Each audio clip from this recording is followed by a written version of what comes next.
Saya Lismiri Agustina, berasal dari Cirebon. Saya datang ke acara parenting class karena saya tahu dari Twitter Dr. Tiwi. Kebetulan saya memfollow Twitter Dr. Tiwi. Di situ ada pengenalan mengenai parenting class mengenai stimulasi gigi pada anak. Kebetulan anak saya berusia 16 bulan, di mana sudah tumbuh giginya. Dan pada saat usia seperti itu susah sekali ya untuk diajak sikat gigi. Jadi saya datang jauh-jauh dari Cirebon untuk mengikuti parenting class ini.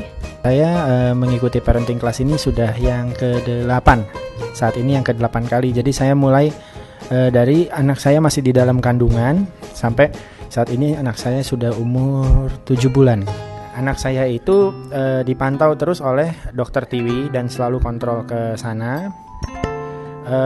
Beliau selalu mengatakan bahwa orang tua itu sebaiknya mengikuti parenting class. Kenapa? Karena anak itu salah atau benar tumbuhnya itu jika dari awal itu akan lebih mudah untuk ke belakangnya. Saya ingin mengajak kepada orang tua khususnya para ayah untuk mengikuti parenting class agar bukan hanya ibu yang bertanggung jawab kepada anak melainkan kedua orang tuanya.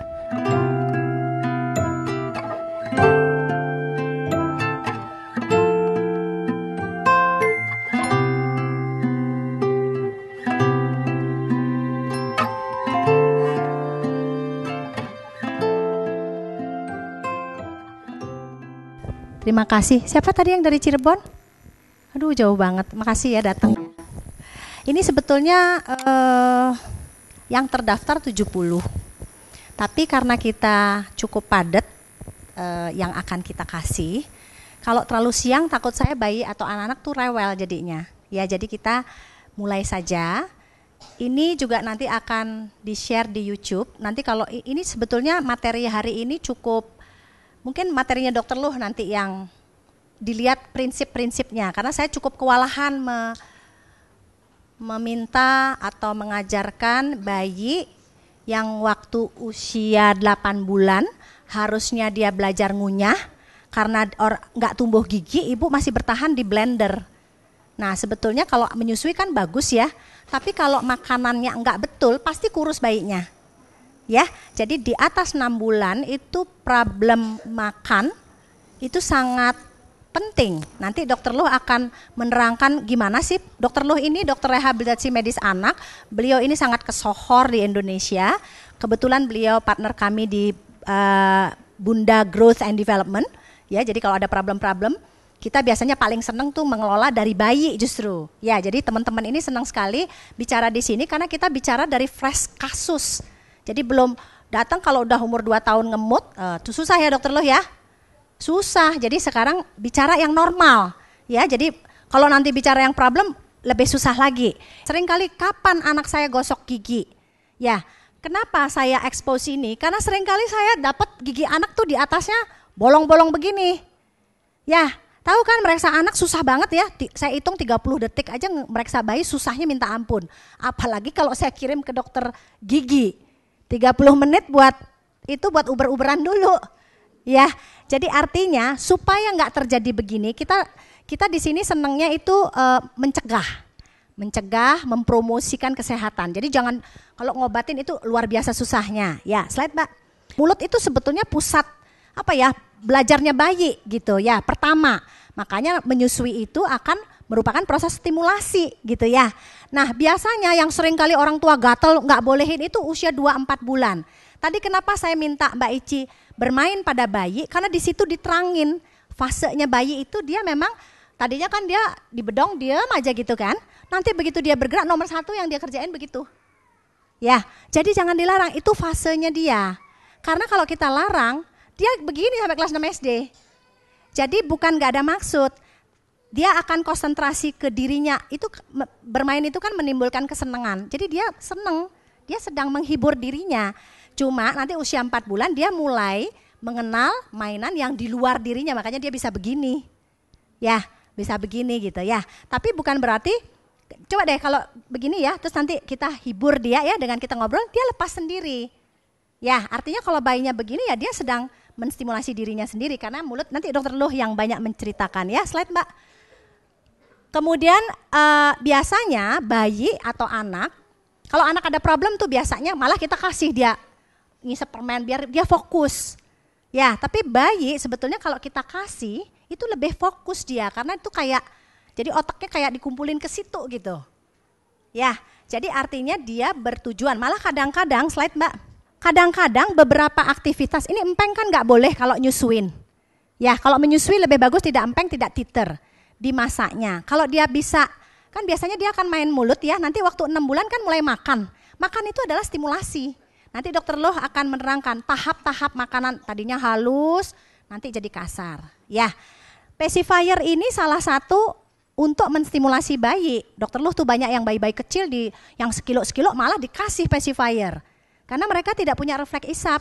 Jadi artinya gini, kalau nanya di Twitter, boleh nggak pacifier? Mau jawab boleh salah saya, mau jawab nggak boleh juga salah. Jadi mendingan saya nggak jawab, gitu ya. Jadi kalau saya mungkin loncat-loncatin pertanyaannya, kadang-kadang saya bingung jawabnya. Karena kalau saya bilang boleh atau nggak boleh, pada anak tertentu boleh, pada anak tertentu nggak boleh gitu. Ya, jadi dia tujuannya memang salah satunya menstimulasi. Slide Mbak. Ini cuman untuk ini ya, untuk ngerangsang kita mau masuk ke dokter Loh ya. Bayi sehat itu punya tahap-tahap. Tadi saya bilang tadinya masuk gini. Ya, kalau kita nggak bolehin, panjang dia begininya. Biarin aja dia menikmati di tahap itu.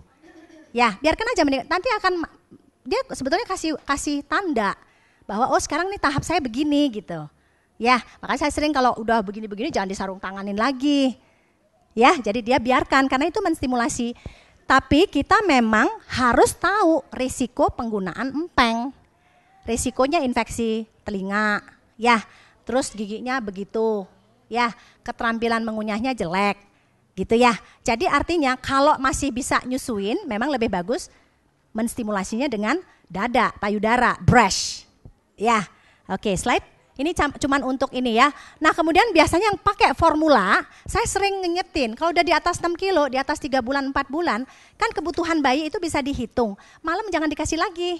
Kalau enggak jadi gitu tuh giginya. Ya, karena nyusu itu nanti diterangin sama. Jadi karya susu ya. Kalau nyusu pakai dot ya, kan dia yang di atas ini tidak terlindungi oleh dot. Yang di bawah terlindungi oleh lidah. Jadi dia enggak giginya busuk. Jadi seringkali saya suka lihat atasnya. Kalau atasnya gini, biar ibu nggak bilang nggak pakai dot, saya tahu pakai dot malam ya. Karena biasanya kan gula itu kan menyentuh terus jadi busuk. Kalau udah begini problemnya, jadi nanti sakit dia ngunyah nggak bisa gitu, ya. Jadi mencegah lebih baik. Mengunyah itu perlu. Nanti dokter Loh nih yang bakal banyak menjelaskan ya. Jadi ini kita mencegah. Jadi jangan pakai dot panjang-panjang, apalagi anak udah 3 tahun, 4 tahun pakai dot ya. Mungkin ini yang terakhir, ini cuman mau bilang, kalau makan tuh jangan depan TV.